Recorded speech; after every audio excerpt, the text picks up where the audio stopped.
perlu zikir ya latif lepas witir, campak dalam tong sampah. Saya tak cakap pun macam tu, tapi ada yang komen macam saya kata gitu. Saya nak move on, tapi komen meriah semacam je. Ini beberapa komen yang menarik.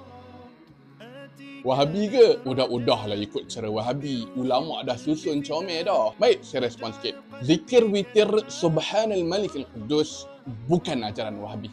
Ia bukan ajaran daripada Mekah, Madinah, Dr. Mazhar, Dr. Razaimi, Ustaz Muhaizat atau sesiapa sahaja tokoh. Kalau sekadar ajaran individu tanpa dalil, boleh kita campak dalam tong sampah.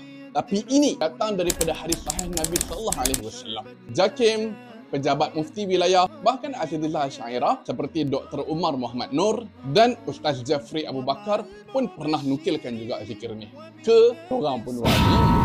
Ada yang trigger dengan ayat di bakul sampah kan. Okey, saya tak guna ayat tu lah. So nak guna apa? Tak diutamakan, ditinggalkan, disisihkan. Kita boleh sebut apa-apa terma yang kita nak. Tapi kalau kita sengaja tak nak amal zikir Nabi sedangkan kita tahu, kenapa?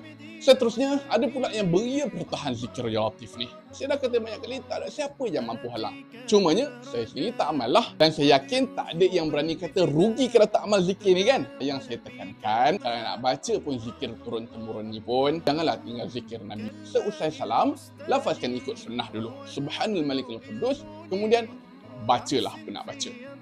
Sekurangnya zikir Nabi ni tak sisihkan. Boleh tak kita setuju dekat situ? Akhirnya, kalau tak tahu sebelum ni, tak apalah. Uzurlah tu.